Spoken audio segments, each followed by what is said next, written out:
Hai Sobat Berbudan Manise, kembali lagi bersama kita di Molucast, Maluku Treasury Podcast.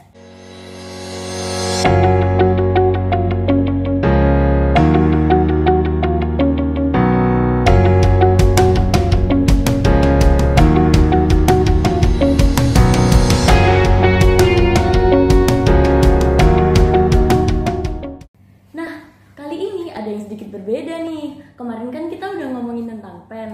Kali ini kita akan ngomongin sesuatu yang sama-sama trending nih, yang sama-sama lagi panas, yaitu tentang integritas. Lebih tepatnya pembangunan zona integritas di Direktorat Jenderal Perbendaraan. Nah, ngomongin soal zona integritas, kita kedatangan narasumber nih yang luar biasa, yaitu Bapak Syaiful. Nah, beliau adalah Kepala Kanwil Dijen Perbendaraan Provinsi Sulawesi Selatan yang saat ini menjabat sebagai PLT Kepala Kanwil Direktorat Jenderal Perbendaraan Provinsi Maluku. Selamat sore, Pak. Selamat sore, Mbak If. Gimana, Pak? Sehat? Alhamdulillah. Mbak If sendiri gimana? Ya, karena cuacanya lagi kayak gini ya, Pak, jadi rawan penyakit kayak flu dan lain-lain. Kemarin sempat agak drop sedikit, cuma puji Tuhan sudah Semoga sehat. dropnya tidak mengurangi upaya membangun zona integritas ya. Pastinya, Pak. Acara podcast yang dipandu oleh Mbak If pada hari ini. Iya. Nah, tentang zona integritas sendiri itu dilakukan dalam rangka mewujudkan wilayah bebas korupsi dan wilayah birokrasi bersih melayani, betul Pak? Nah, Ya, saya sendiri tuh kurang paham gitu Pak, apa itu sebenarnya WBK dan WBBM gitu Pak. Jadi saya cuma tahu kepanjangannya aja gitu. Boleh nggak Pak saya bertanya arti kegiatan zona integritas ini apa sih, pembangunannya ini hakikatnya apa gitu Pak? baik. Terima kasih Mbak If. Iya. Luar biasa ya, judul yang diambil pada seri kedua ya. Iya Pak. Podcast kita pada hari ini, di mana temanya ini merupakan tema yang memang harus dimiliki oleh seluruh aparatur sipil negara. Ya, Tuh. kenapa? Karena bicaranya adalah soal integritas. Iya. Soal integritas tentu tidak terlepas dari reformasi birokrasi yang dijalankan, khususnya bagi kita di lingkungan Kementerian Keuangan. Karena kalau kita bicara reformasi birokrasi itu adalah upaya-upaya perubahan terhadap tata kelola organisasi, kelembagaan, termasuk juga di dalamnya itu adalah sumber daya manusia. Nah, terkait dengan pertanyaan Mbak If tadi, apa sih sebenarnya WBK, WBBM gitu? Iya Pak. Kok singkatannya lucu-lucu amat gitu ya? Jadi kalau kita bicara itu ada 3 hal sebenarnya yang patut dilihat secara bersama-sama. Pertama itu apa yang disebut dengan zona integritas. Ya, zona integritas itu adalah predikat yang diberikan ya kepada instansi pemerintah ya yang pimpinan dan seluruh jajarannya mempunyai komitmen yang tinggi untuk mewujudkan wilayah bebas dari korupsi dan wilayah birokrasi bersih melayani.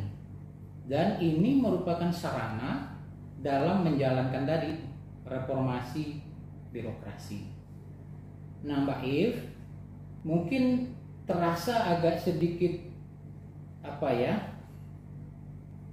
detail gitu ya, dan bahkan mungkin sedikit terdengar agak kaku, karena kalau kita bicara integritas itu memang kekakuan yang muncul gitu, ya. Nah, pada konteks tadi membangun zona integritas WBK WBBM itu saya katakan ada 3 hal. Tadi kita sudah sebut apa yang kita namakan sebagai zona integritas. Jadi kalau zona itu berarti area, ya. Iya. Area di mana integritas, kejujuran, kedisiplinan, ya, moral dijalankan dalam satu kawasan tertentu. Nah, WBK itu sendiri adalah wilayah bebas dari korupsi. Ingat ya, Katanya itu adalah bebas dari korupsi. korupsi. Nah, ini juga mempunyai makna bahwa unit ataupun organisasi itu diberikan predikat atas upaya-upaya yang dilakukan dalam 6 area yang sudah ditetapkan. Mulai dari area perubahan, apa yang kita sebut dengan manajemen perubahan, sampai dengan area penguatan akuntabilitas kinerja. Dan itu dijalankan secara utuh. Nah, bicara korupsi tentu tidak hanya bicara soal uang. Jadi bicara korupsi itu soal penyimpangan. Maka dalam konteks upaya kita memenuhi tadi itu zona integritas menuju wilayah bebas dari korupsi itu adalah upaya-upaya dari reformasi birokrasi yang dijalankan. Nah, WBBM, setelah itu ada kata WBBM lagi, ya, ada kata WBBM lagi gitu. Orang mikirnya BBM nih bahan bakar minyak gitu ya. Atau itu Pak BlackBerry Messenger yang dulu. Bisa juga. Kalau itu kita sebut nanti menyebut produk boleh nggak ya? Waduh. Nah, WBBM adalah wilayah birokrasi bersih melayani. Ingat ya, bersih melayani. Kalau tadi itu adalah wilayah bebas dari korupsi, ini wilayah birokrasi bersih melayani. Ya, jadi ada birokrasinya, ada bersihnya, ada melayaninya. Maka di dalam konteks ini bisa kita lihat secara utuh perbedaannya, karena WBBM itu adalah predikat yang diberikan kepada unit organisasi yang seluruh pimpinan beserta jajarannya itu menjalankan secara utuh 6 area perubahan ditambah dengan penguatan pelayanan kepada publik. Jadi itu bedanya. Kalau WBBK tadi hanya sampai dengan batas penguatan akuntabilitas dan kinerja, WBBM itu sampai pada titik penguatan pelayanan kepada publik. Nah, itu gambarannya, Mbak If. Sehingga kita berharap dengan penjelasan tadi semua bisa memahami secara utuh apa sih ZI, apa sih WBK, apa sih WBBM. Berarti kalau mendengar dari penjelasan Bapak tadi, ini tuh sangat harus diterapkan ya Pak di lingkungan kantor, sepertinya seperti itu. Iya. Iya. Kalau boleh tahu kenapa ya Pak? Kenapa harus menerapkan zona integritas untuk menuju ke WBK dan WBBM itu tadi? Baik. Iya Pak. Nah, sebagai organisasi yang diberi kepercayaan ya oleh masyarakat, ya khususnya di Kementerian Keuangan, dan sesungguhnya pada saat kita bicara wilayah bebas dari korupsi itu tidak terlepas di Kementerian Keuangan saja, tapi yang namanya aparatur sipil negara itu harus bebas dari unsur penyimpangan, ya, sehingga amanah dan amanat yang diberikan kepada kita itu betul-betul kita jalankan dalam rangka apa? Memberikan layanan terbaik kepada seluruh jajaran masyarakat, karena tujuan dari adanya ASN itu adalah memberikan pelayanan, tidak ada di luar itu. Betul. Maka sasaran dari WBK dan WBBM itu sebenarnya pada 2 hal besar: pembebasan dari penyimpangan atau sering kita sebut dengan korupsi, ya. dan yang kedua itu adalah memberikan layanan terbaik bagi seluruh masyarakat, karena memang tujuan dari ASN itu adalah memberikan layanan. Nah, kenapa ini harus kita terapkan? Ya jelas ya, begitu kita bicara reformasi birokrasi, berubah dari tata kelola yang dulu mungkin embel-embelnya ya macam-macam. Saya akan berikan layanan terbaik, you sanggup bayar berapa? Ya. Iya. Dan itu kita selalu nyebutnya zaman-zaman dulu tuh, ya, zaman-zaman memang kita belum melakukan proses itu. Kenapa saya katakan Ini sangat baik dan penting karena memang yang diamanahkan kepada kita itu adalah uangnya masyarakat. Oh iya betul. Ya, jadi uang masyarakat itu harus kita kelola dengan baik.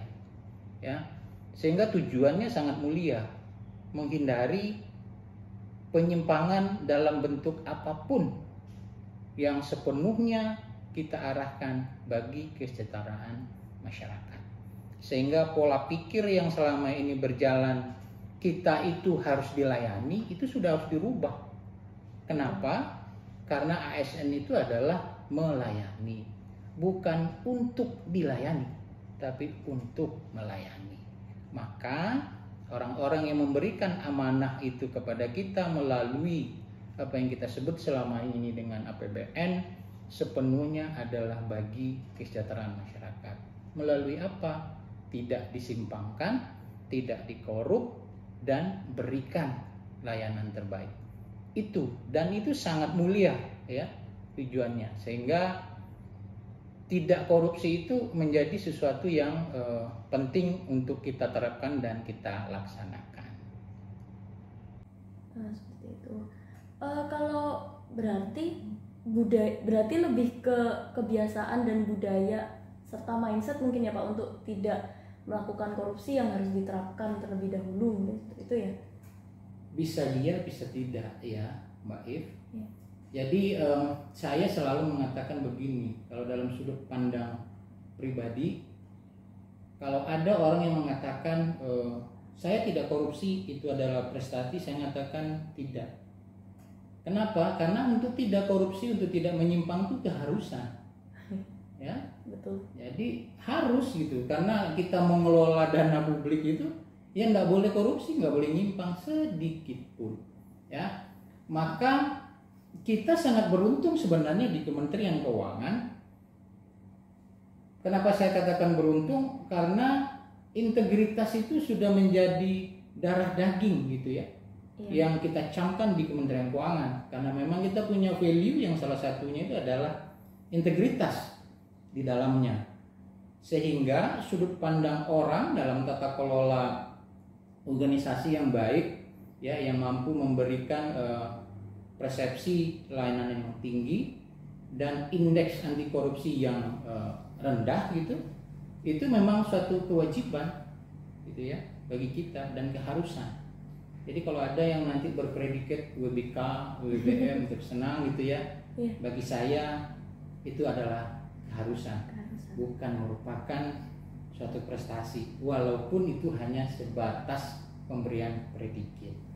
Seperti itu. Nah, untuk di lingkup Kanwil DJPB Provinsi Maluku sendiri, Pak, kira-kira strategi apa ya Pak yang bisa diterapkan untuk memperoleh predikat itu tadi, WBK dan WBM itu tadi? Ya, jadi dalam upaya menjalankan ya zona integritas menuju ya, di kalimatnya itu begitu, zona integritas menuju wilayah bebas dari korupsi, wilayah birokrasi bersih melayani ya. Yang paling penting utama itu adalah komitmen pimpinan ya beserta jajarannya. Kenapa? Karena pimpinan itu harus memberikan contoh terbaik, atau sering disebut dengan bahasa anak milenial itu jadi role model. Oh iya betul. Sehingga dia bisa menjadi panutan. Memberi contoh ya. Jangan dicontoh BTS aja itu ya. Yang penyanyi-penyanyi Korea gitu ya. Tapi dalam konteks menciptakan ruang yang bebas dari penyimpangan itu harus ada role model terbaiknya gitu. Ya. Sehingga upaya-upaya menghilangkan embel-embel tadi itu dapat berjalan dengan baik. Kenapa? Karena pimpinan memberikan contoh terbaik. Yang kedua, bisa juga melalui tahapan-tahapan yang memang disusun dan disiapkan di dalam pengembangan dan penerapan ya. Zona integritas itu sendiri bagi kita semua. Nah, di Kanwil Direktorat Jenderal Perbendaharaan Provinsi Maluku itu kita mulai ya. Apa yang kita sebut dengan tahapan pencanangan, ya nantinya tuh. Karena kalau di kita level penilaian WBK dan WBBM-nya itu sedikit lebih tinggi memang diterapkan oleh Menpan dibanding dengan kementerian yang lain. Maka pada tahapan awal biasanya kita clearance dulu, ya teman-teman itu untuk bisa membangun zona integritas tadi. Setelah di clearance kita akselerasi, ya kita dampingi, kita coaching, ya.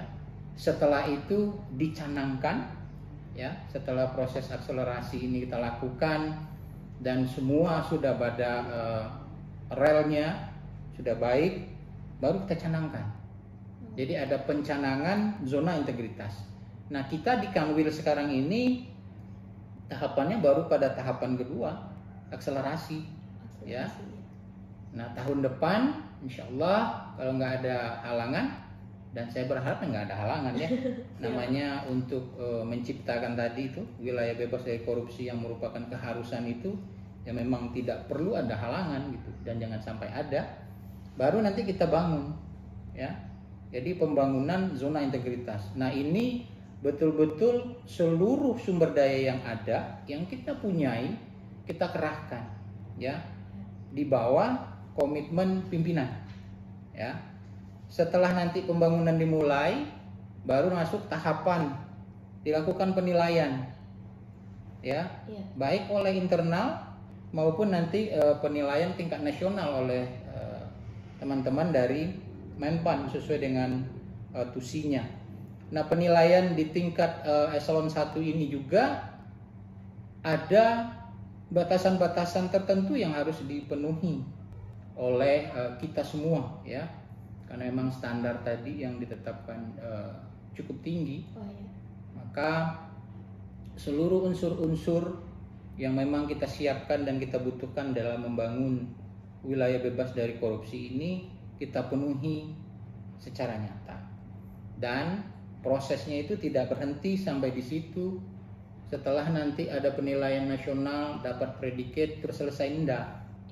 Ya, kalau itu yang dilakukan itu hanya mencari kewajiban atau menggugurkan kewajiban, kami sudah WBK, enggak. Karena itu harus diterapkan selamanya, seterusnya, ya. Dan itu tingkatannya. Kalau kita sukses, mungkin tahun berikutnya kita akan masuk ke dalam pembangunan WBBM, ya, maaf. Wilayah birokrasi bersih melayani.